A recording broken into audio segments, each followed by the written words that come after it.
when Kim was doing her demo last month on making these castings, it seemed like a couple people were kind of looking at them, but not quite knowing, like, what does this do? What is this piece? So I figured I would take and start from the casting of her. When it comes out of the casting is like this, and then go through the rest of the turning portion, the polishing portion, which with acrylics, I don't know. I don't polish them like I do my wood on the Triple E White Diamond and Carnauba wax. I just sand them through my polishing pads, and then I use this Turtle Wax Restore first, and then this Meguiar's.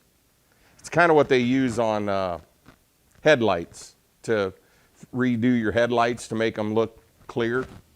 So it's just a real fine polishing grit. This, I'll just send the whole thing around, but I'm going to take this spring out of here because I don't want to lose it. But this is because I need this kit made, so this is what I'm going to use for assembling it. But this is after you turn it on here and you go through all your sanding, that's what that looks like before you make your pen.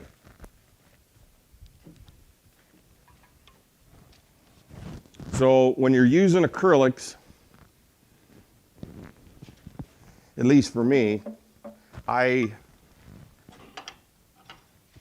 like to run my lathe at probably real close to 2,500, maybe, so-and-so, something like that.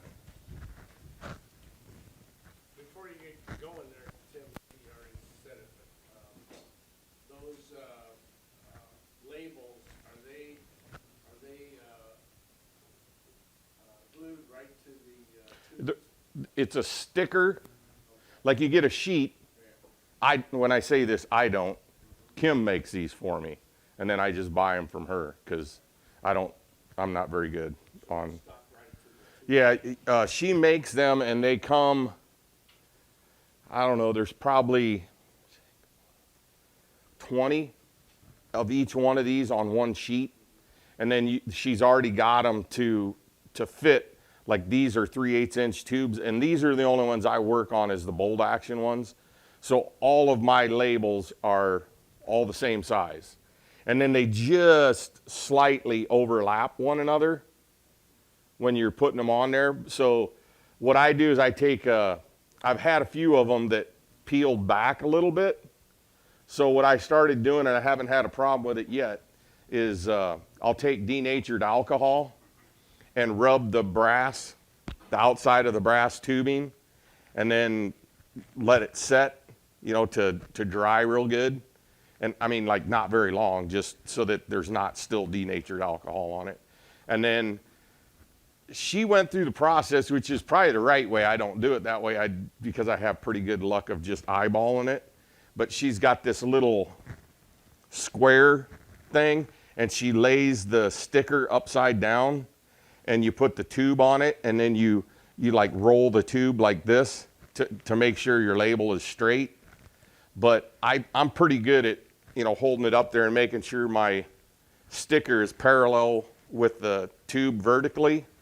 And then I just kind of roll it right off of the back part of the sticker to keep it so I don't get any bubbles or any kind of wrinkles or anything in it, and works pretty good.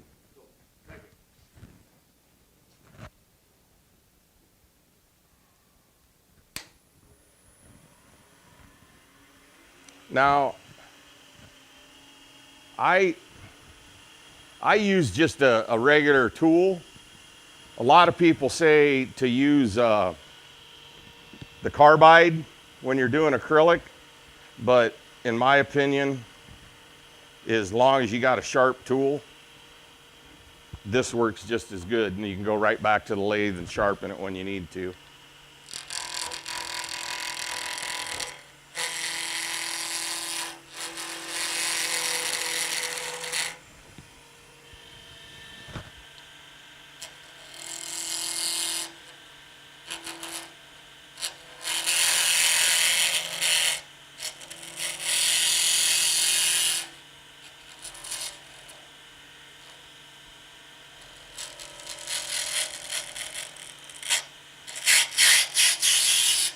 I get, I don't know, kind of aggressive until I get close to where I want to be, and then I'll take smaller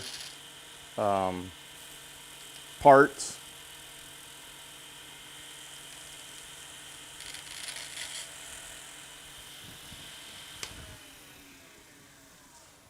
The only bad thing about doing is you got to stop because you can't see what you're doing.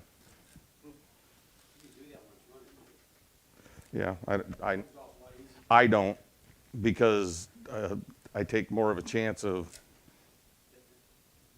hitting it, or I'll take this back over it, but I just would rather do this, because sticking your finger down in here sometimes and trying to pull that, you're still not going to get it. What really works is the air hose. If you just directly put the air hose on it, it usually will take that stuff right off.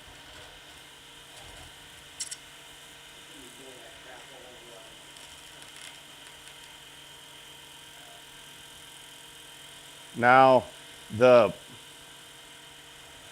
shape of these, you know, it's kind of whatever. Some people will make these so that they make them almost right off of the bushing and just go straight across. I like to have just a little bit of a hump in mine. It obviously doesn't matter what you do. It's whatever you want or whatever other people want. And I make some of these, and I'll take them and I'll leave them in my car, like an Army, a Navy, Air Force, and a Marine Corps one. If I see somebody out that's a veteran, that, I don't know, if I'm sitting there talking to them and I'm like, you know, this is a pretty cool guy, or like I've given one to, what's that? I think, is it the VFW that hands out those little flower things where they get donations once a year? Yeah, is it? I don't know if that, or is it just a veterans group? I can't remember what it is. Anyway, they're just asking for donations, and I end up giving them a pen, and usually the guy I give the pen or hand the pen to, everybody else is like, wait a second. That's like not a donation, that's a gift. Yeah, I want one of those. I'm like, well, you should have been the one asking for the donations, I guess.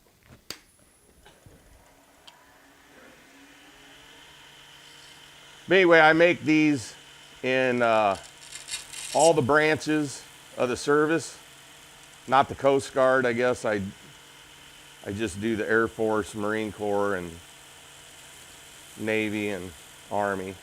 And then I also do a couple different styles of the police, like the blue line and the red line flag thing, and make them that way too. Yeah, in case I run across somebody that's not very nice, and maybe I can change their mind. Think that would work, Bill? I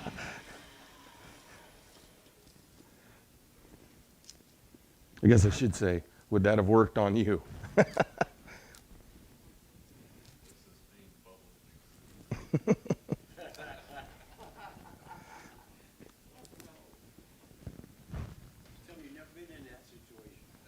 Yeah.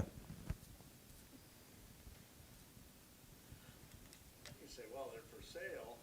Yeah. And he says, well, Yeah, exactly. Even trade. I do sell a lot of those to people that like have somebody that's getting ready to retire from the fire department or the police.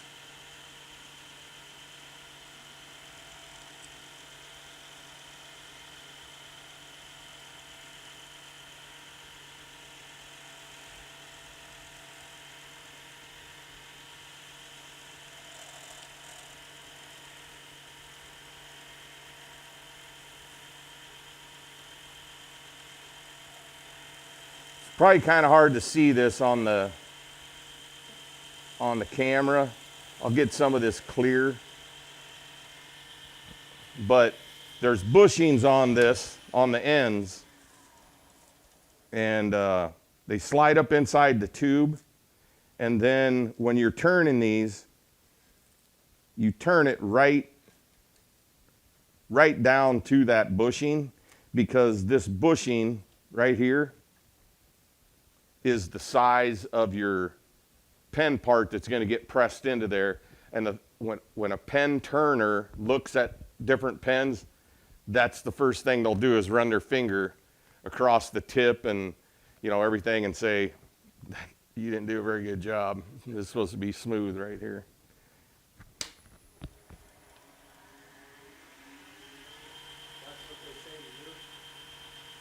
Sometimes, because sometimes I don't go back if it's, you know, if it's too big, I'll fix it right away.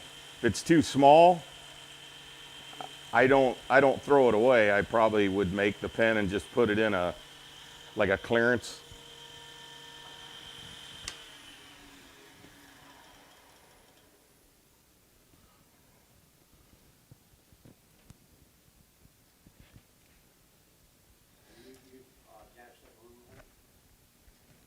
No, this is I think it's called Super Clear or something. This is actually not a casting resin either.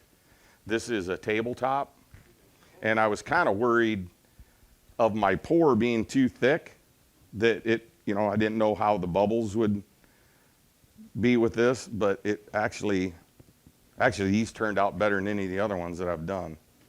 So comes out pretty good. Plus I've done the pill bottle ones, which are like this deep with the same epoxy and like next to no bubbles. I mean, sometimes I have to use a little bit of super glue where there might be an air pocket or something, but not much.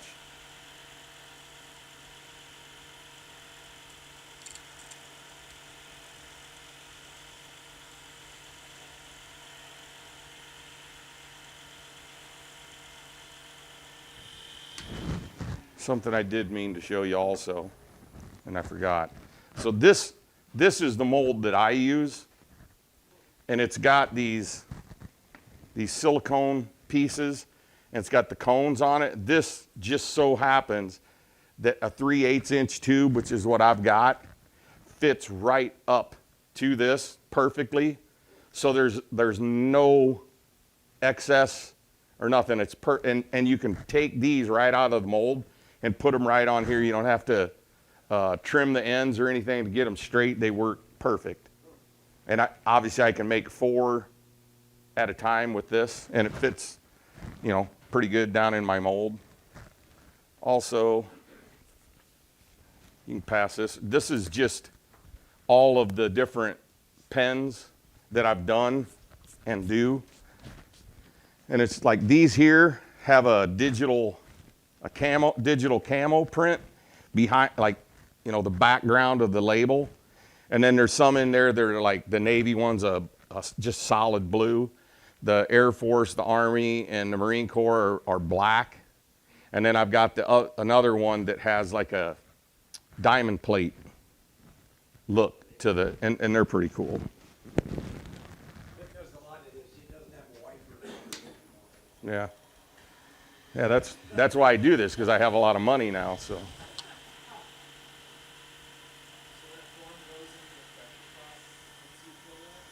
What's that? Yep, you put this, after you put it on the tube, that that suspends it right in the middle of your, so when you pour it, it's already right in the middle of it. And then I just take the whole mold and put it down in the bottom of my pressure pot.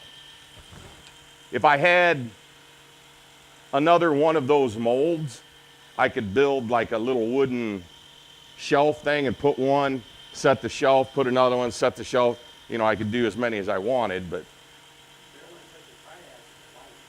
that too.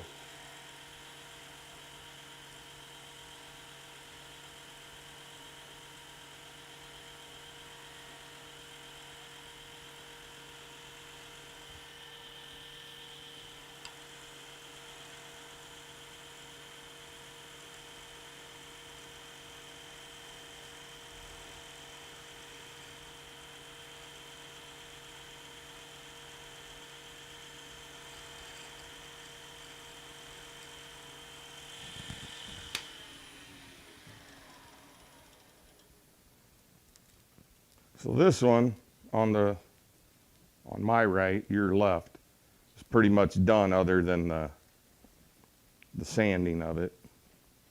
This other one's pretty close, but if you don't take this stuff off, you're kind of guessing what you're doing.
One second, I gotta grab a piece of sandpaper.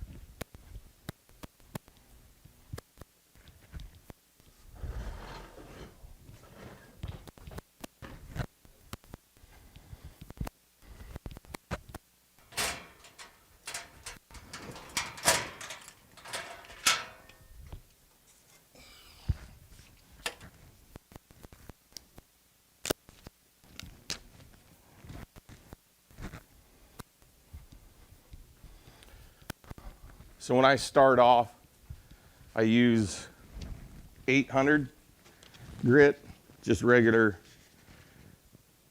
actually something that I won in the raffle. And I always wet sand. Sure it's not 80 grit? No, that's why I think I said that, is because I have 800. That's my story anyway. And then I turn this down to, I don't know, 700. I make sure I keep this good and wet.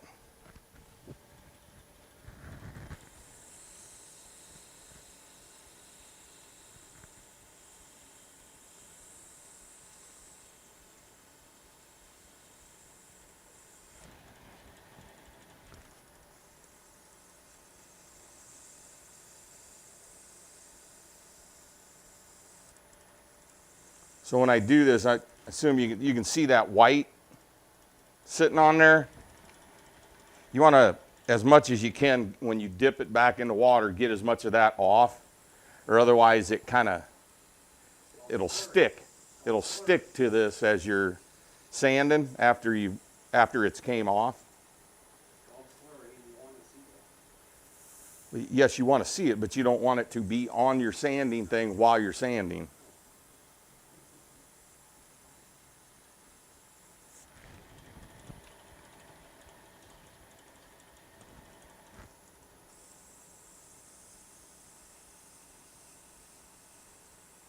And all I'm looking for is, as I'm sanding this, I'll run my finger across it and look for or feel for any ridges that might still be in it from your turning, but usually I get it pretty smooth, but this will take out any of the imperfection. Then after each one of these sanding, I'll shut it off and look at it, and if I see any,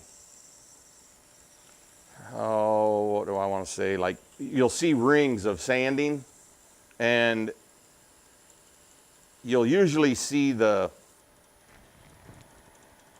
where if you're turning it and you have a high or low spot, you'll see that in the sanding. So if that's the case, you have to concentrate a little bit more on that area to get it good.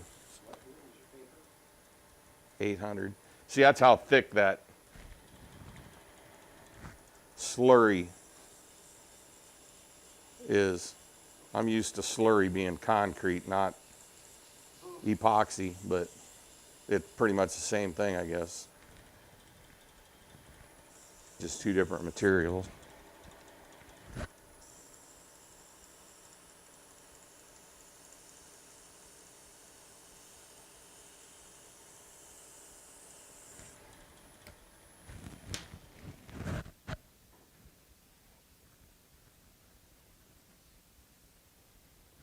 So it pretty much took all that out. The other thing I do in between each one is I'll sand it this direction to get any of the cylindrical sanding marks out of it. It tends to show up more if you have those.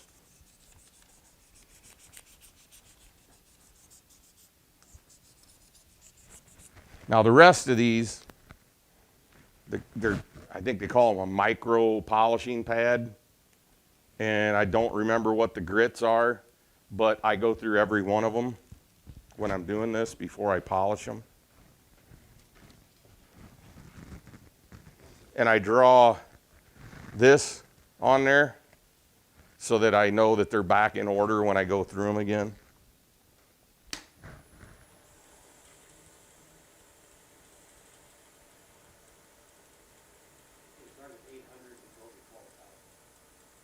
Oh, so this one is 800 also? Yeah, I'm not sure. I know it goes up to some pretty fine, like this pink one doesn't even feel like it's, yeah.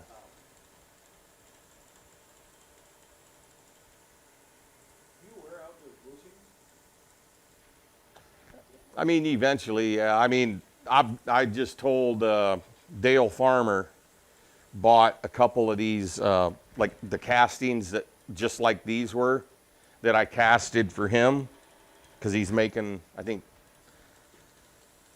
making them for somebody. And I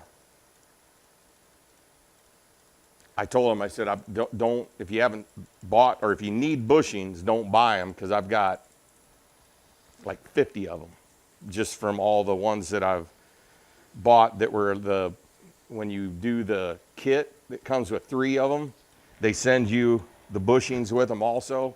And I can probably make 12 or 15 of these before I ever need to really change the bushings out. I guess it depends on how, if you really go at it and get into that metal, you probably have to change them out more frequent, but I don't change them out very often.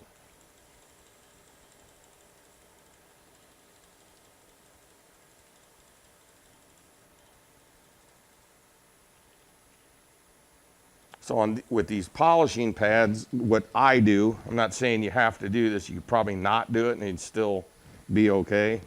But I'll, every other pad, I'll sand this direction. I don't do it with every single one of them.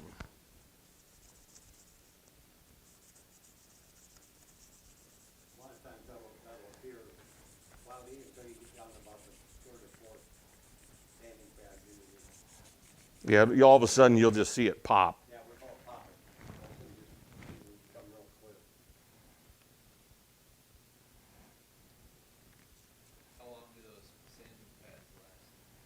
Well, if you're Daryl, they last forever. When they're me, I buy them. You know, when they start to, I don't know. I think these that I have, I've probably made 50 pens before I would, you know, change them out. The ones I'm using right now, I didn't realize how new these are compared to the ones that I have in my toolbox that I bring with me on. Oh yeah, I can feel it. Like it's definitely got more grit on it. Yeah, I borrowed Daryl's one day when I didn't bring mine in, and I asked him, I said, man, I said, you think it's maybe time to get you another set? And he goes, I'm waiting for you to throw yours out, and I'll just and then I'll use yours when you buy your new ones.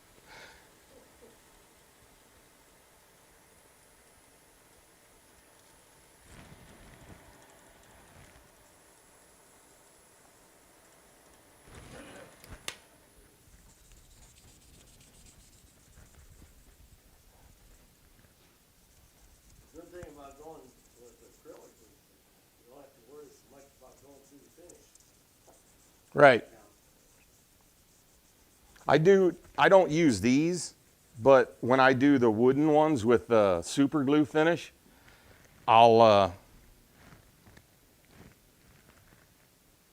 sand those down to either 600 or 800, and then when I'm completely done, I'll sand my last coat, you know, after I put the super glue on it, and the same thing, I'll turn it like this and sand it, but then as soon as I shut the lathe off, you can definitely see where the super glue has been. So I'll take it down until it's as close to having almost no rings in it, and then I'll sand it this direction, and then I take it over to that polisher, and it's like, they're like glass, so it works real good.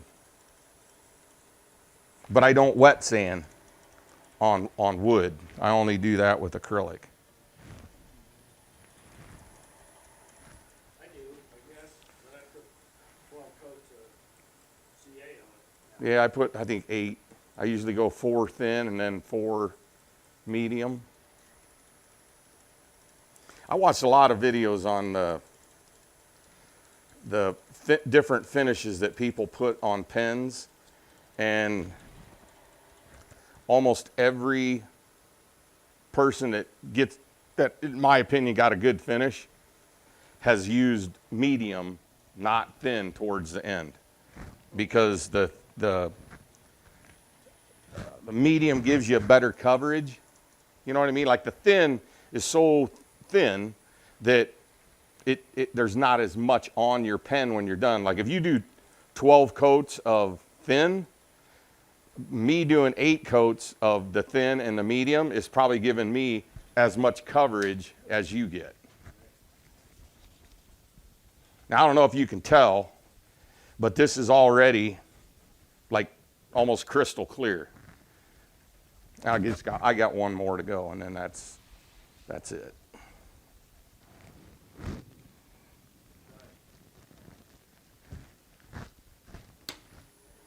And I noticed, I'm going to see if this does it, and this isn't. I can tell that this has got more grit on it, because when I'm doing the ones here and I'm doing it with this, it almost sticks. When you're going across it like this, you'll feel it like catch, because it's like taking a piece of plastic on plastic instead of having a little bit of sanding grit.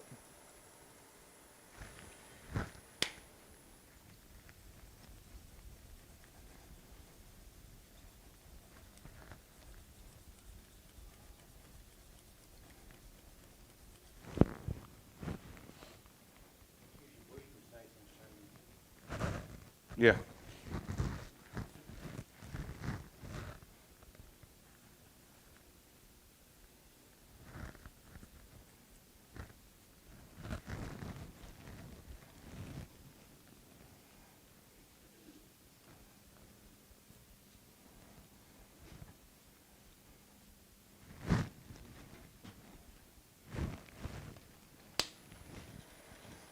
Now when I'm doing this polish, I usually bump it up to around 1,000 when I do that.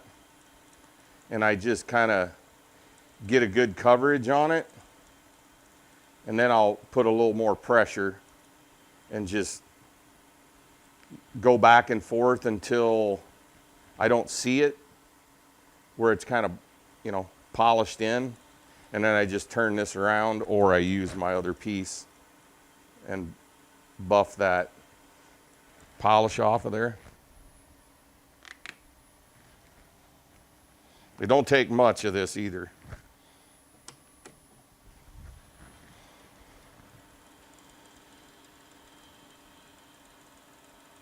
And when I do the, when I buy the acrylic blanks from Penn State or wherever, the only ones I've ever bought is from Penn State, but I do the same process with those as what I do with the epoxy.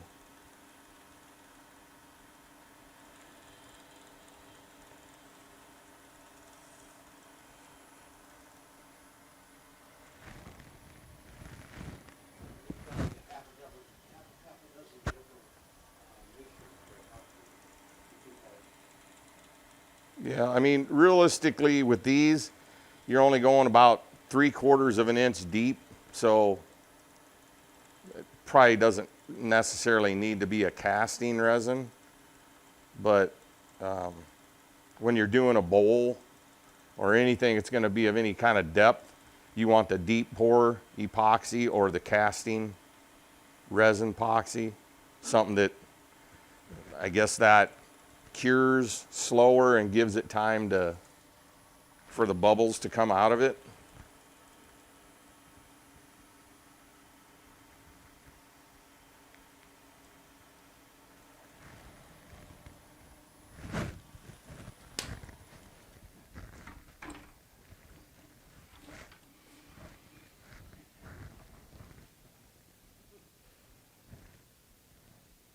So this is what I was talking about. I don't know if you can see, but these bushings, you know, just go right inside that tube, and then you turn your piece down to the outside of this, and it's, I mean, if you do that, it's a no-brainer.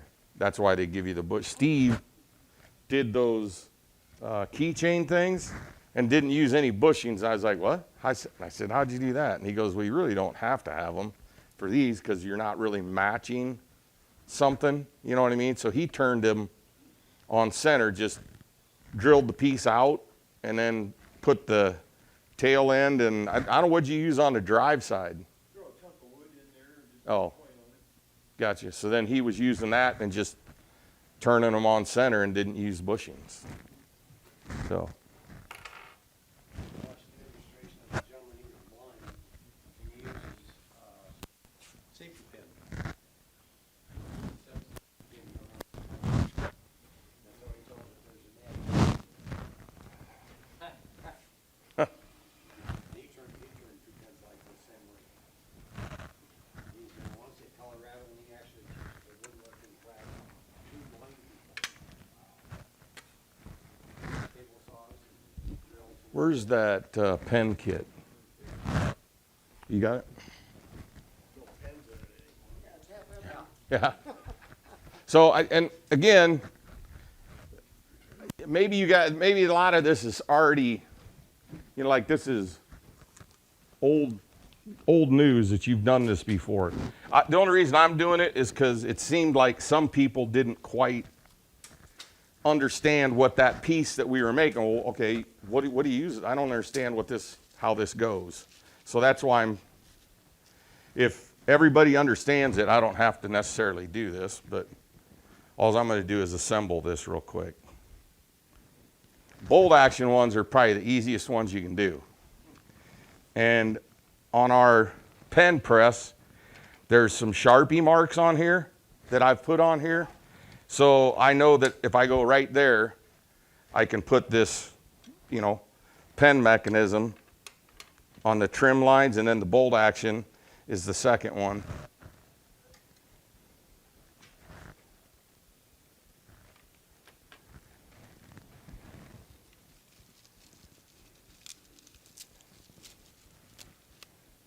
And these ones that I buy from Penn State are right at, these are $11.95 for this kit. The red, white, and blue ones that I do with the gunmetal bullet are the same price. The black and white striped with the gold tip are the same price, but you can get them like the black and white one with the gunmetal, and it's $18. So I just buy the ones that are $11.95. So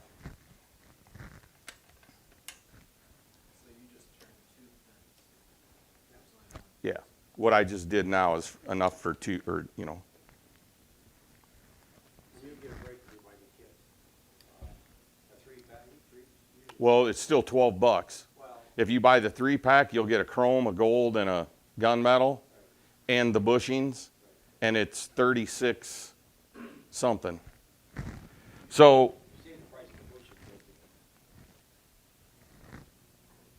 bushing. if you make, Prices do vary in ten measure. okay, I just said that I didn't want to lose the spring.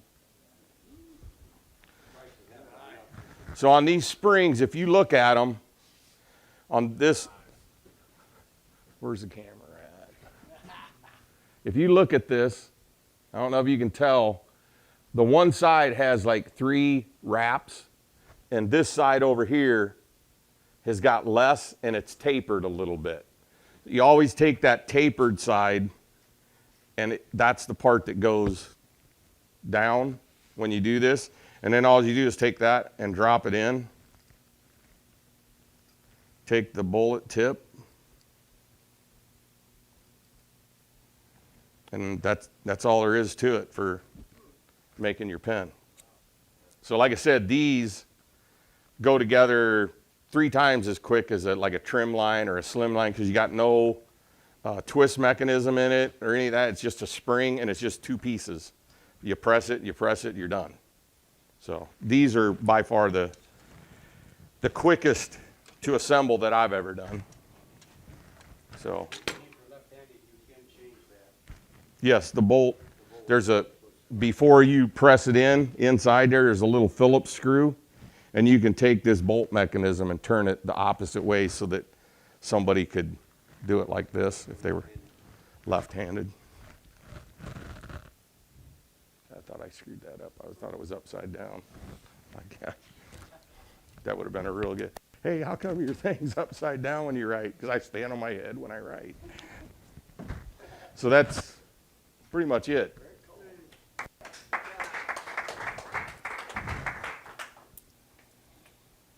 And if you did want to do one, and you come in on a Monday or a Thursday, Daryl could, or so could I, because I'm here almost all the days of the open turning.